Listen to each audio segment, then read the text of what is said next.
Salut les créateurs, vous le savez, j'utilise Premiere Pro pour mes projets vidéo depuis de nombreuses années, notamment sur ma chaîne YouTube. En fait, ça fait 15 ans que j'utilise ce logiciel. Pourquoi celui-ci et pas un autre? Tout simplement parce qu'il y a 15 ans, j'utilisais ce que mon grand frère installait sur le PC familial.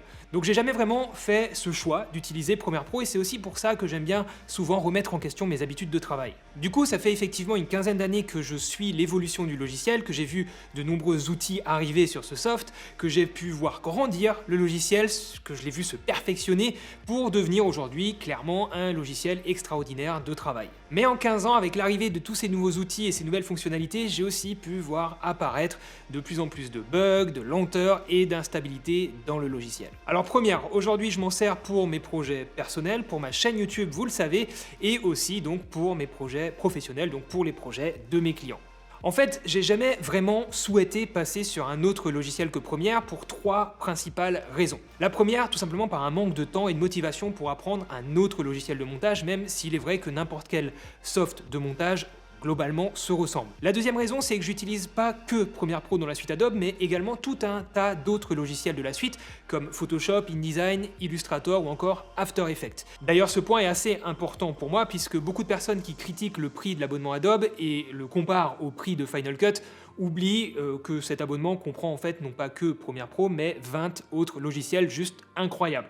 Et pas que donc le logiciel de montage. En gros, c'est un peu comme si Premiere Pro ne coûtait que 3 € par mois. Je sais, c'est un gros raccourci, et surtout si vous n'utilisez pas les autres logiciels de la suite Adobe, clairement ça va faire cher pour vous cet abonnement de Creative Cloud. Et la troisième raison, c'est tout simplement parce que jusqu'à aujourd'hui, j'ai jamais vraiment ressenti le besoin de passer sur un autre logiciel. J'avais tout ce que je voulais sur Premiere Pro, j'étais globalement satisfait et je vous l'ai dit, j'avais toutes mes habitudes. Par contre, sur ce dernier point, les choses ont commencé à vraiment changer ces 2 dernières années. En fait, le logiciel semble s'être un peu embarqué de son plein gré dans une course folle vers sa perte. Les principaux soucis que je rencontre avec Premiere aujourd'hui, ce sont des blue screens, des fiches du soft parfois sur des manipulations ultra simples, va savoir pourquoi, qui me font du coup perdre les dernières minutes de mon travail, des lenteurs lors de manipulations là aussi parfois très simples, ou des lenteurs aussi lors de la lecture de ma timeline, donc du montage. Des fenêtres qui ne s'ouvrent jamais de la même façon, allez savoir pourquoi là aussi, ou encore une utilisation des ressources CPU et GPU plus que discutable. En 2019, j'ai perdu du coup beaucoup de cheveux à cause de Premiere Pro et de ses bugs. J'en ai parlé sur Twitter à l'époque et suite à ce tweet, Adobe est entré une première fois en contact avec moi. J'ai alors pu échanger avec eux de façon constructive sur ces différentes problématiques et malheureusement, force est de constater que malgré de très nombreuses mises à jour ces derniers mois, les équipes de développement n'ont pas encore réussi à résoudre l'intégralité de ces instabilités. J'ai donc à nouveau écrit à mon contact chez Adobe il y a quelques jours et il m'a répondu. Bonjour Olivier, tout d'abord nous souhaitons te remercier pour tes retours constructifs concernant le logiciel. Nous avons bien conscience des problématiques que nos utilisateurs peuvent rencontrer. Nous travaillons depuis bientôt 2 ans sur une mise à jour qui devrait révolutionner l'expérience utilisateur. Je ne peux pas t'en dire plus pour le moment, mais je reviendrai vers toi rapidement avec davantage de précision. Cordialement, Pesk. Alors autant vous dire qu'à ce stade-là, j'avais vraiment hâte d'avoir de ces nouvelles et il m'en a donné 2 jours plus tard. Bonjour Olivier, comme promis, voici de plus amples informations. Nous travaillons depuis 2018 sur une toute nouvelle architecture du logiciel. Une nouvelle équipe dédiée a été créée pour prendre en charge ce projet. Après concertation avec mes responsables, nous souhaitons te proposer de tester une version bêta de cette mise à jour. Nous serions ravis d'avoir des retours de ta part. Serais-tu disponible ce jour pour que nous échangions par téléphone à ce sujet en te remerciant par avance, Pesk. Le soir même, j'ai reçu dans ma boîte mail une version donc bêta de Premiere Pro 2021. Alors cette nouvelle version, c'est pas juste une mise à jour quelconque comme on a pu voir ces derniers mois de la structure existante du logiciel, mais c'est bien une remise à plat de celle-ci. Et il était temps. Donc au programme de cette nouvelle version, un nouveau framework et un IDE plus récent, un stack optimisé pour les besoins des nouveaux codecs vidéo dont le ProRes RAW qui n'est, je le rappelle, pas du RAW jusqu'à nouvel ordre puisque nous n'avons pas accès aux métadonnées, mais c'est un autre débat. D'ailleurs, Apple vient juste de partager une version bêta du soft permettant de lire du ProRes RAW sur les logiciels Adobe, donc sont concernés After Effects, Premiere Pro, Premiere Rush et Media Encoder. Je vous mets le lien dans la description. Et pour en revenir donc à la version 2021 de Premiere Pro, la dernière chose qui change, ce sont des TDD, donc des Test Driven Development, qui ont été entièrement repensés. Du coup, j'ai pu tester cette toute nouvelle version depuis à peine 2 jours et j'ai hâte de vous montrer à quoi ça ressemble.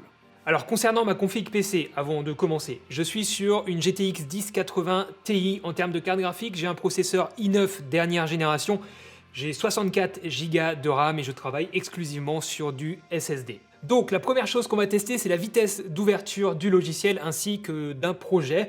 Et d'après mes premiers tests comparatifs, on est déjà 4 fois plus rapide qu'avant et jusqu'à 6 fois plus rapide que sur Final Cut.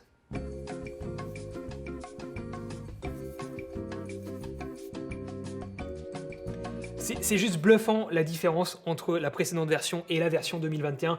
Donc là on est sur un projet relativement simple mais en Ultra HD avec des rushs en Blackmagic RAW et en ProRes RAW issus du Nikon Z6. En termes de fluidité, on est jusqu'à 7 fois plus fluide qu'avant. Regardez à quelle vitesse j'arrive à défiler. On voit en temps réel ce qui se passe alors qu'avant c'était beaucoup plus lent. Je peux ici par exemple étalonner un lama à une vitesse, regardez à quelle vitesse je peux étalonner ça. Je peux modifier par exemple ici la saturation, je peux modifier le contraste en temps réel et je peux bien sûr changer mon exposition, mon point blanc pour réussir à avoir un résultat beaucoup plus subtil que sur la version 2020. Si maintenant on décide d'avoir un petit peu plus de détails, de zoomer dans l'image, on va se rendre compte que le pixel est plus détaillé que sur la version 2020. D'à peu près, on va dire 50% d'après les tests que j'ai pu voir, on est 50% plus sharp que sur l'interprétation des codecs par la version 2020 grâce à cette nouvelle architecture de la version Premiere Pro 2021. Ce qui est quand même vachement intéressant en termes de gain de qualité puisque vous allez pouvoir travailler votre pixel vraiment au détail près. J'ai même envie de dire que vous pourrez travailler votre pixel au pixel près.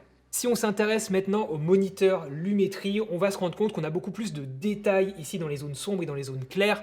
On a du coup un étalement beaucoup plus intéressant sur cette nouvelle version, une interprétation des codecs beaucoup plus subtile et beaucoup plus intéressante, notamment que Final Cut. On est 12 fois plus précis que sur Final Cut, seulement 2 fois plus précis que sur Resolve, puisque je rappelle que DaVinci Resolve est un logiciel spécialisé en étalonnage. Du coup, c'est un peu normal qu'on ne soit pas aussi précis ici sur Premiere Pro 2021, mais on est 12 fois plus performant et plus précis que sur Final Cut.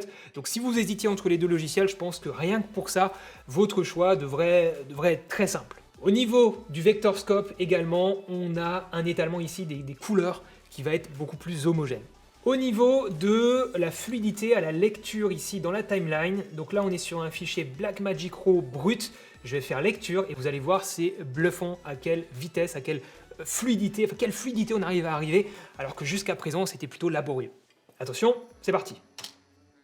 Donc là, on voit qu'il n'y a que 1 ou 2 secondes de délai entre le moment où j'appuie sur la touche espace et le moment où le playback commence, donc ce qui est plutôt bien, puisque sur les précédentes versions, on attendait parfois jusqu'à 3 à 4 secondes, donc là on est tombé à 1 seconde, le temps de délai avant que la lecture se fasse vraiment. Voilà, donc là on arrive à voir, si je zoome un petit peu sur la fumée, on va voir donc ce que je vous disais tout à l'heure, hein, le pixel qui est beaucoup plus pixelisé que sur les précédentes versions. Je refais lecture. Voilà, donc là on voit qu'il n'y a presque pas de saccade. Avant on avait beaucoup plus de saccade, hein, donc là on en a quasiment plus. Je rappelle quand même que sur Final Cut, il est aujourd'hui impossible, vraiment impossible de lire avec une telle fluidité un fichier d'une telle qualité. Autre exemple ici, regardez à quelle vitesse le zoom dézoom dans ma timeline fonctionne bien. Et il faut savoir aussi que ça c'est une option qui existait sur les versions précédentes de Premiere mais qui n'existe pas sur Final Cut ni sur Resolve, hein, alors que c'est vraiment tout bête, c'est un zoom dézoom, c'est comme l'outil de cut simple. L'outil de cut simple n'est pas encore disponible sur Final Cut. On a des outils de cut évolués mais le cut simple n'existe pas encore. Allez savoir pourquoi, en tout cas on l'a ici bien sûr sur la version 2021 de Premiere Pro. Alors je suis sur cet exemple, j'en profite pour vous montrer la gestion des flous de mouvement. Si je zoome un petit peu ici sur la voiture, voilà, on a un flou de mouvement qui est plus étalé que sur d'autres logiciels de montage, hein, puisqu'ici on a une meilleure interprétation du mouvement, et il faut savoir que c'est le logiciel qui va ajouter cette fluidité dans un flou de mouvement, hein. C'est pas uniquement le shutter speed de votre boîtier, c'est également aussi l'interprétation du codec par votre logiciel. On a des améliorations de ce côté-là grâce à cette nouvelle version de Premiere Pro, c'est très appréciable, notamment si vous faites du sport, de l'animalier, ou que vous aimez faire juste des prises de vue un peu artistiques avec des jeux sur le flou de mouvement. Ça aussi, c'est une fonctionnalité qui n'existe pas encore chez les concurrents.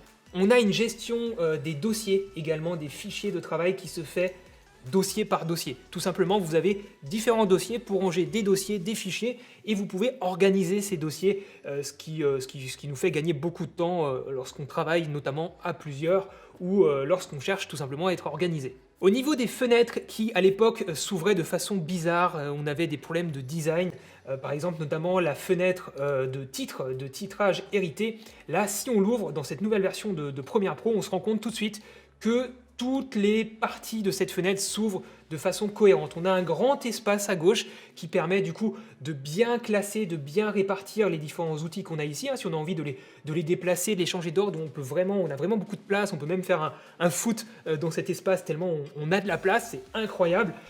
Pour la partie alignée, centrée, distribuée, en dessous c'est pareil, on peut cette fois-ci plutôt faire un tennis, j'ai envie de dire. Sur la partie de droite, on est sur un bowling, une piste. Clairement, on a juste ce qu'il faut pour entreapercevoir les différents outils et les différentes options qu'on peut utiliser dans cet outil de titrage. Ce qui est plutôt intéressant puisque ça nous permet de ne pas encombrer l'espace central, sachant qu'il y a déjà beaucoup de place qui est pris à gauche pour le foot et le tennis. Sur le bowling, on reste sur une piste et on peut du coup agrandir à volonté, j'ai envie de dire, selon vos souhaits, selon vos préférences. Vous pouvez agrandir cette partie, rétrécir celle de gauche pour arriver à quelque chose de beaucoup plus cohérent pour travailler en fait. Et il faut savoir que du coup, lorsque vous allez fermer cette fenêtre et que vous allez vouloir la réouvrir, bien sûr, vous allez pouvoir refaire un titre 2 par exemple, et cette fois-ci, vous allez retrouver une disposition qui n'est pas exactement celle d'avant, qui n'est pas non plus une disposition par défaut, mais qui est une certaine originalité qui va un peu pousser votre créativité puisque vous allez avoir des dispositions de fenêtres un petit peu différentes. Là, on est passé sur un bowling à 4 pistes. À gauche, on est parti sur un terrain de pétanque en haut, un terrain de pétanque junior en bas, ce qui nous permet un petit peu de développer notre imagination et de ne pas rester figé dans des codes prédéfinis par les développeurs. Donc ça, je trouve plutôt pas mal sur cette nouvelle version 2021. Voilà un petit peu pour toutes ces nouveautés. J'espère que ça vous a plu. Si cette version vous intéresse, sachez que je vous ai mis le lien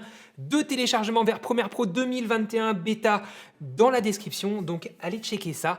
Installez cette version-là et dites-moi ce que vous en pensez. Je vous rappelle qu'on est beaucoup plus rapide qu'avant, beaucoup plus rapide que Final Cut et que Resolve. J'espère que ce test rapide vous a plu. Je ferai sans doute un test plus approfondi à l'occasion sur la chaîne. Et en attendant, je vous souhaite de faire de belles photos, de belles vidéos. Et à bientôt les créateurs. Ciao. Bon, faut que j'y aille. Ça, c'était une bonne vidéo.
Since the day I live in a dream.